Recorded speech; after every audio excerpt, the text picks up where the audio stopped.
Hello and welcome to The Daily Space. I am your host, Dr. Pamela Gay, and I am here to put science in your brains. This is a kind of slow news week. I'm not sure we're going to get much science, actually. For those of you waking up from a coma, emerging from a news or internet hiatus, or who otherwise may have somehow missed the news, this week marks the 50th anniversary of the Apollo 11 moon landing. This is an image that was taken by Michael Collins, and it is said that every human who was living at the time, except for Michael Collins, is in this photo. Admittedly, a bunch of them are hidden by walls, hidden by spacecraft, and hidden by the planet Earth. Anyways, tomorrow marks the 50th anniversary of the launch of Apollo 11. Saturday marks the 50th anniversary of the landing on the moon of Apollo 11. And there is no end to the number of events that are happening all over the world to celebrate this particular event. A quick Google will find you more ways to celebrate in most and maybe all major cities than I know how to highlight effectively, so just give it a Google. And if you don't feel like leaving your house, PBS has a mini-series that they're going to be running. And this isn't a wholly unbiased plug, because I'm going to admit that PBS sent me and a bunch of other internet influencers this box of goodies, which has been distributed throughout the Planetary Science Institute headquarters down in Tucson, to make sure that, well, everyone gets a snack or a sticker of their choice. So check it out. Learn about this time before I was born, when human beings were capable of orbiting and walking around on the surface of the moon. Now, in other lunar exploration news, and not one to be left out on lunar goodness, India had planned to launch their own robotic missions to the moon yesterday. But after detecting an issue with the rocket about 1 hour before scheduled liftoff, they did scrub the mission.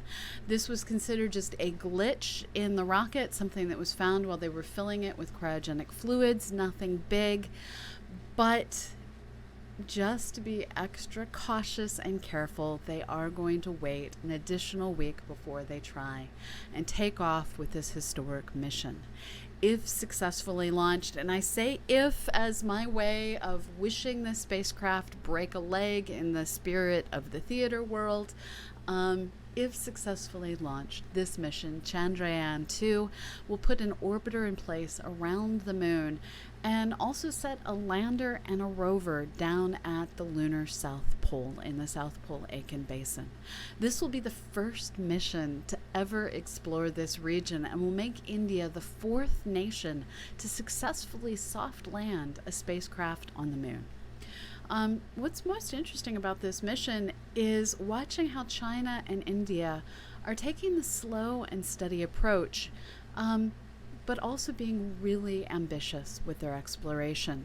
China's Chang'e series of missions has taken a similar approach to what India is now doing, where they put an orbiter going well in orbit around the moon, then put another orbiter, continued growing their expertise. And with China, they're now using an orbiter as a communications relay to send back signals from their rover that is exploring on the far side of the moon. Chandrayaan is doing the same thing. India is doing the same thing with their series of spacecraft that are following a single, well-focused path of objectives and just building more and more advanced spacecraft after more advanced spacecraft. And together, these two nations are showing us the effectiveness of having a really focused vision and using incremental design to succeed over the long run. As it's so often seems, it's the tortoise and not the hare that wins the race. Now, this idea of putting a orbiter around a world to send back signals, well, that's something we've been doing for a long time over at Mars. Both NASA and the European Space Agency, ESA, have been using this strategy where there are a myriad of orbiter imaging spacecraft orbiting around Mars that are also relaying back the signals of the rovers and landers that we have scattered all across the red planet's surface. Now, in addition to acting as communication satellites and doing their own science, these orbiting ships also sometimes send back not entirely scientific, I'm not going to call them selfies, but portraits of these rovers on the surface of Mars. In this particular image, we can see the highly reflective surface of the Mars Curiosity laboratory as it roves around near sand dunes in Gale Crater.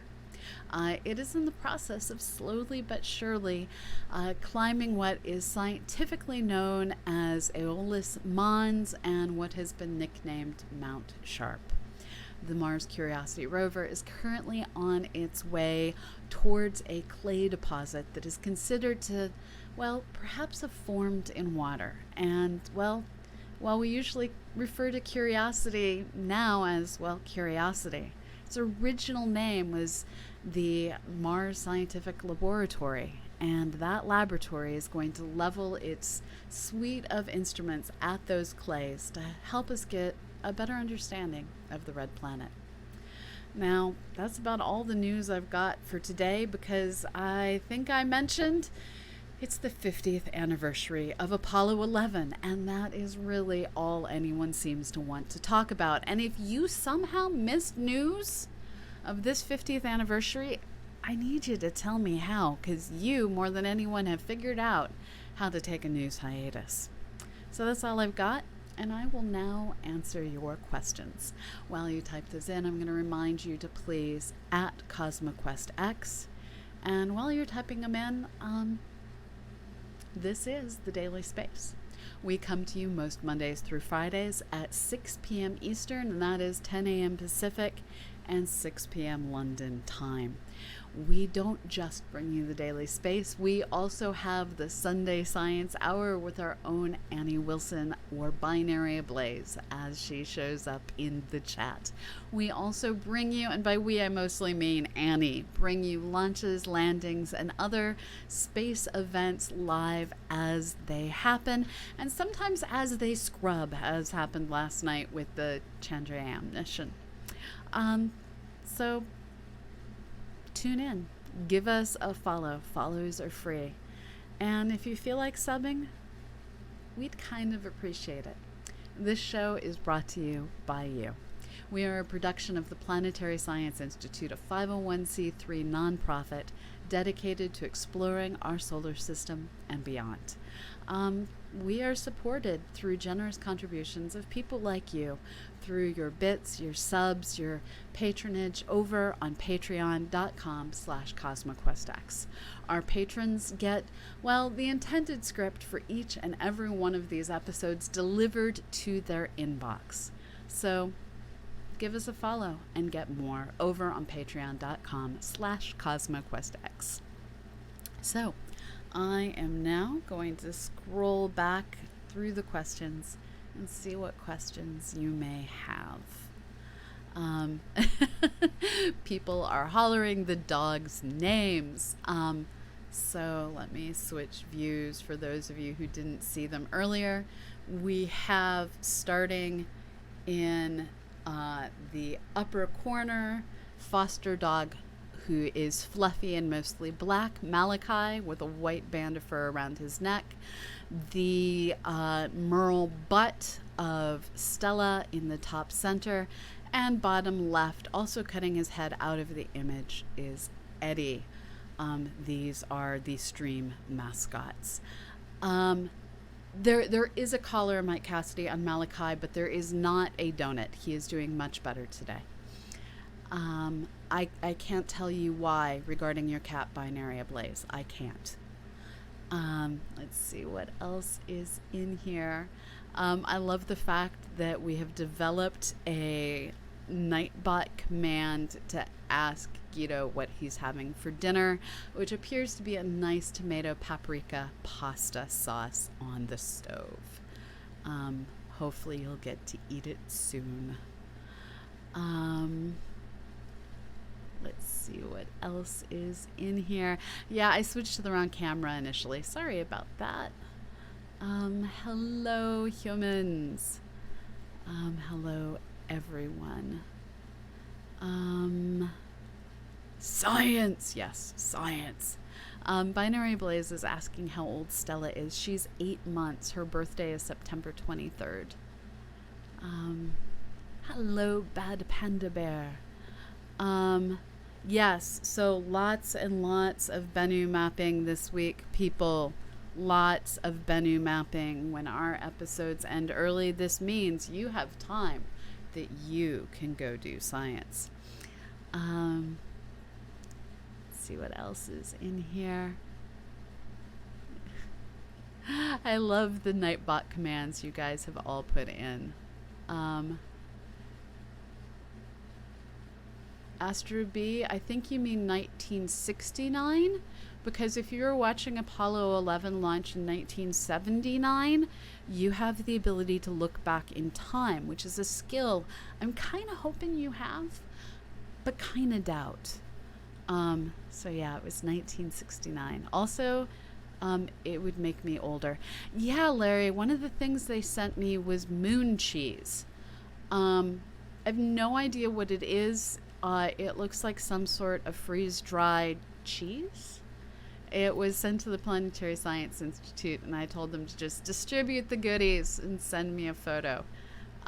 So hopefully we will hear soon. Yes, sharing the love with PSI. Oh, it's your protein. It's a protein snack. That's good to know, Susie.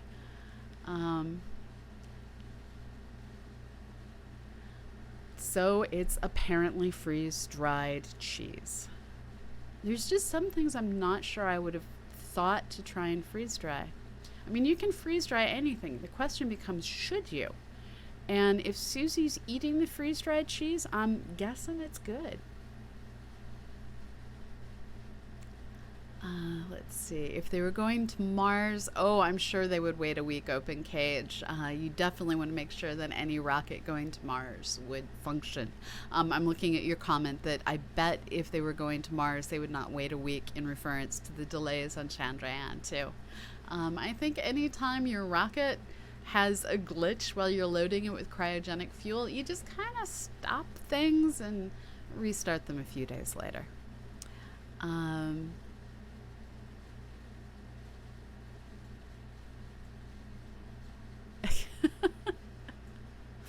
Wallace and Gromit have a lot to do with this. That may be true. That may be true. Although I'm not hearing reports of Wesleydale space cheese, moon cheese.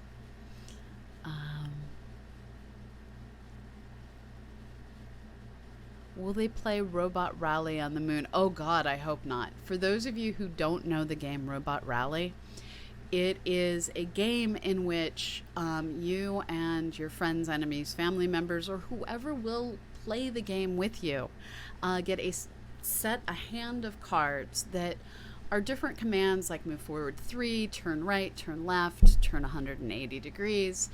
And you have to put your cards down in the correct order to get your robot to a series of different goals on the board, which has conveyor belts and turning gears and a bunch of other things on it that will try and send your robot in directions that, if you screw up, may not be where you intended for your robot to go. You also don't know what the other robots are going to do, and the different robots can push each other out of the way, push each other onto conveyor belts. It's a fabulous game that will help you learn programming. It's sort of like playing competitive Logo, for those of you who are old enough to remember the Logo computing language.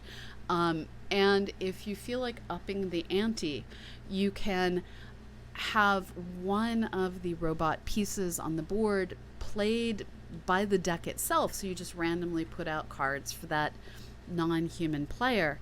And we have dubbed that extra robot without a human overlord murder bot, because the robots have lasers on their fronts, and that particular robot last year was very, very good at shooting a bunch of us. So I do highly recommend the game Robot Rally. Yeah, it's a great game, and do indeed play it with Murderbot. So Stormer Joe is asking, is India collaborating with other nations on the Moonlander instruments as China has done? Yes. I believe that there are, in fact, some NASA things on board. I don't know the details. As I've said before, in general, spacecraft are dead to me until they're actually successfully launched. That's a good question for Annie on Wednesday. She is our resident spacecraft oholic, spacecraft expert. And then there's also our Instra, who works on satellites, who also keeps track of all of these things. So Falco Online is asking, is that ice in the picture? Let's see if I can guess which picture you're talking about. I think you're talking about this picture of Mars.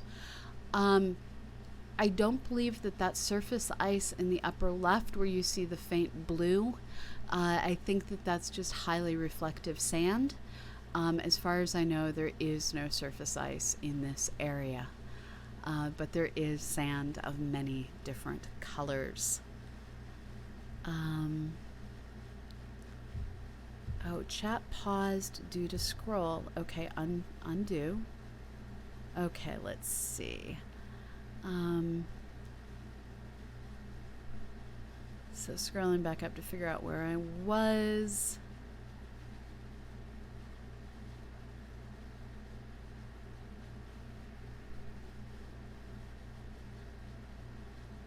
There are no dogs on screen because I forgot to transition.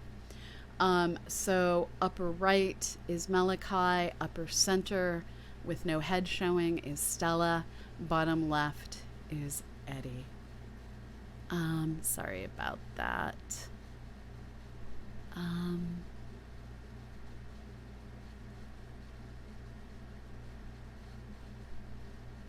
Okay, I figured out where you all are.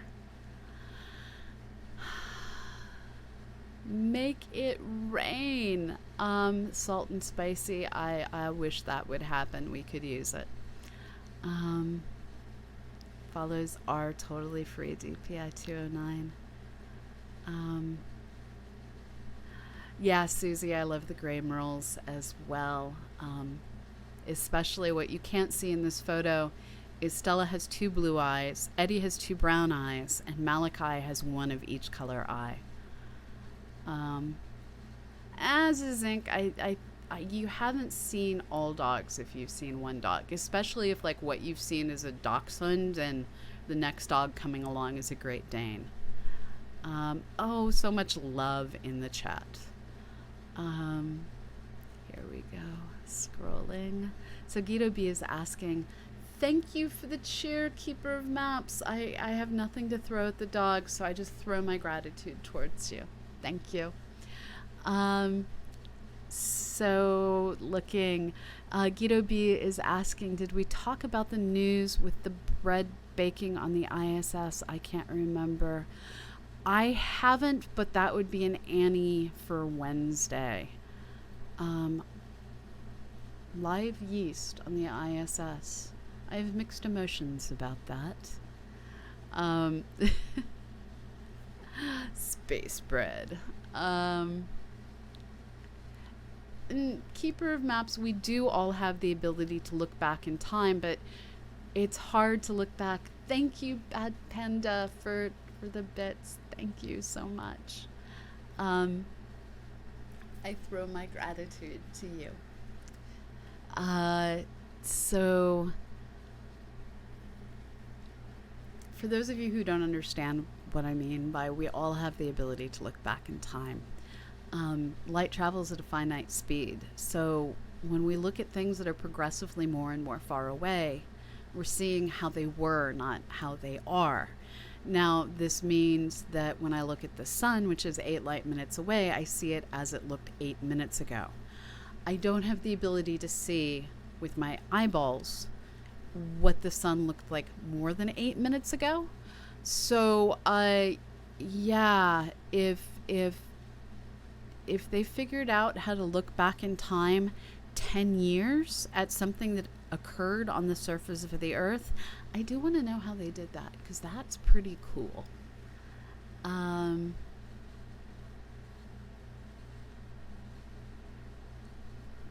Susie Murph is commenting, freeze-dried cheese is tasty and crunchy.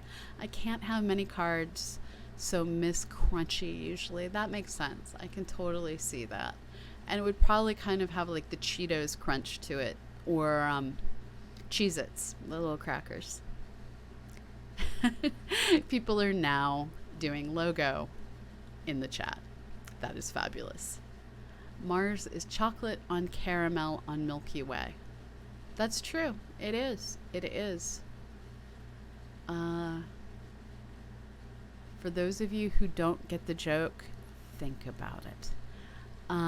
Keeper of Maps is writing, I wonder if there's a tabletop simulator implementation of Robot Rally. I don't know. Let me open Steam. These are the kinds of things that I have the ability to look up. Maybe. Okay, let's check.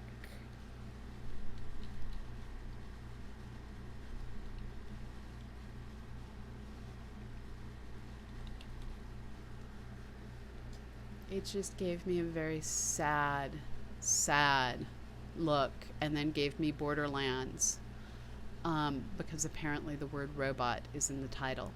So I'm not seeing an implementation. It would be cool. Somebody get on that. And we've given Binary Ablaze a whole list of things to do. Hey Kevlar. I'm glad you're probably not here right now, but I'm glad you were able to drop in. Hopefully you'll catch this on YouTube later. DPI is just saying hi to Kevlar. Yep, 3PI chillin'. Why did I say? DPI, yes, there are 3 chilling dogs. Yes, Donut Dog is missing his donut. Barry is bringing me rain, Larry. This is true. It is raining right now.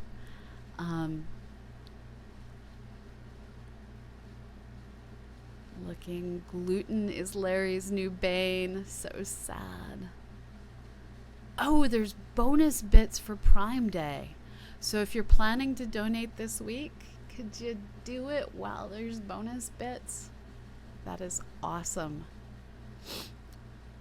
We do need Stella and Eddie emojis. We do. So Astro YYZ is asking, can you please explain a bit about what the Indian mission on the moon is about? So the South Lunar Aitken Basin is an amazing area of deep craters and ridges that rise up to experience constant sunlight. This is a geographically diverse or geophysically diverse area that is probably one of the best candidates for a future human civilization, or colony, or whatever word you want to use, although I generally eschew using colony. Base. Let's go with base or settlement.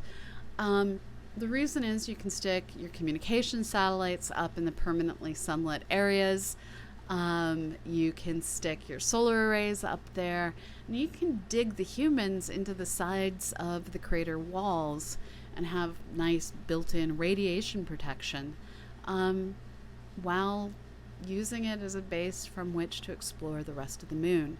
Now, we still don't know a lot about this region. We haven't sampled it previously. We don't know its mineralogy other than how it reflects light. And with this little rover, it's our first step towards trying to land in this complex terrain and also well, our first rover-wheeled explorations into this place where humans will probably go someday in the future. So it's a pioneer mission.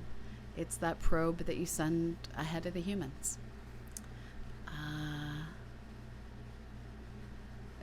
Okay, Susie. We will see what we can do about that. So Trekker Kev asks, and why the low energy transfer orbits? Something about using fuzzy gravity. I don't think it's fuzzy gravity. I personally like my gravity to be rather more discrete than fuzzy. It's just easier to launch things that don't have to carry as much fuel and do the low energy transport.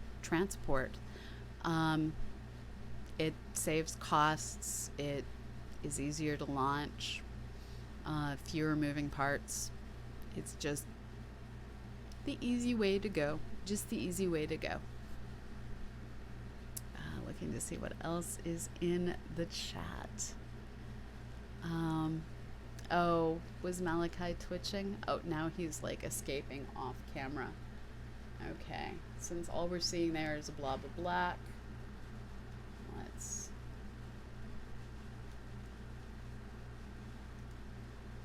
that's as good as we're gonna get.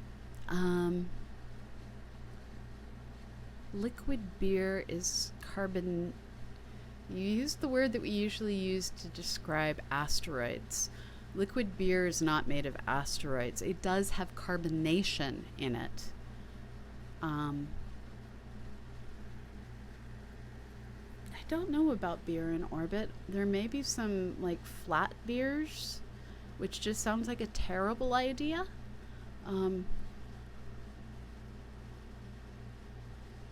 Freeze-dried beer is a worse idea. It's a much worse idea.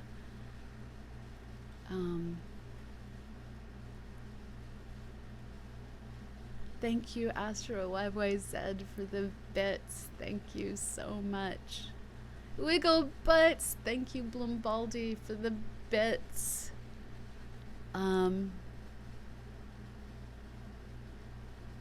Englishing is hard sometimes, DPI 209. It really is, but that was one of the better typos of the day.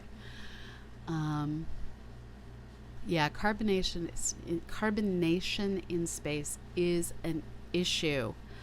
And I bet the Coca-Cola can would work for beer. One interesting thing that I recently learned is I thought that soda cans were just pure aluminum and easy to recycle, but it turns out that they actually have a liner in them to prevent what you're drinking from ending up tasting like aluminum. And so they're not as easy to recycle as I thought. Learn something new every day. It turns out that the most efficient thing to recycle is glass. But glass is heavy, so it doesn't get used because it's more expensive to ship. And this is why figuring out carbon footprints is trickstery. I did not know that aluminum is quite toxic. I had no idea. Okay, things I need to Google more. Well, speaking of foods and things that get held in foods, it's about time for me to go get some lunch.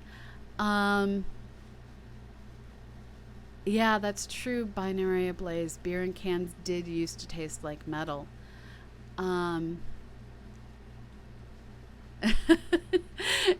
And now we have resorted to Larry quoting Big Bang Theory.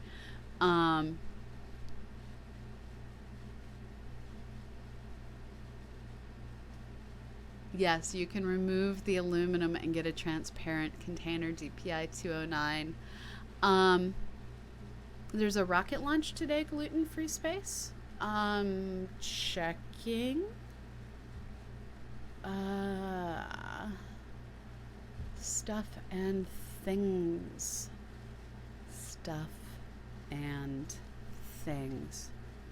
Oh, get a lunch is what I meant to say. Thank you, Trekker Kev, for the bits. Thank you. I don't think we know the details for when Chandrayaan is rescheduled for. Okay, so Binary Blaze knows more than I do about this. I keep telling you, she's the expert on these spacecraft. Cool. So I'm going to go work on checking out some lunch. But before I do that, I'm going to ever so awkwardly, because I forgot to open Streamlabs ahead of time, look into rolling the credits.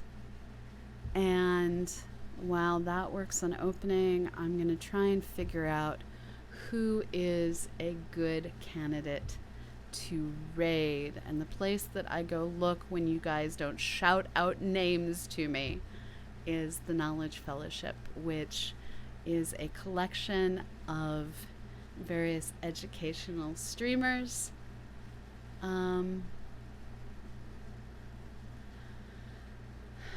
So there's a bot, there's confusing, there's bird watching.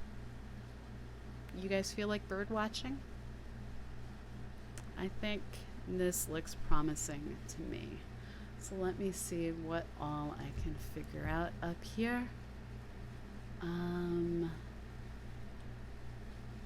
On my list of things to do today is to clean this up and get my Stream Deck up and working again. I'm going to click that. And I'm going to look for the window that lets me raid. I have a really big monitor over here.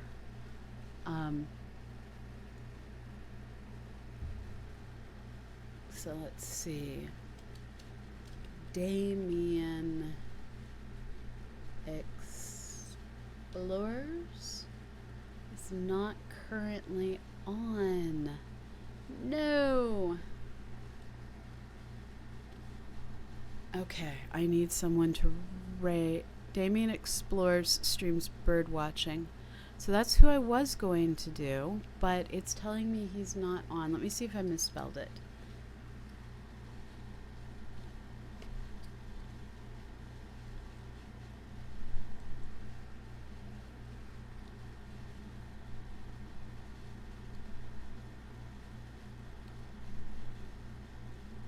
Yeah, he's not on right now.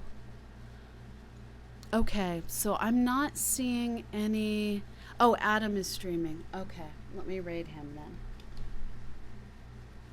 Okay, so you guys go enjoy Adam, and wherever you are in the world, have a fabulous morning, evening, afternoon, and remember, go outside and look up. Bye-bye.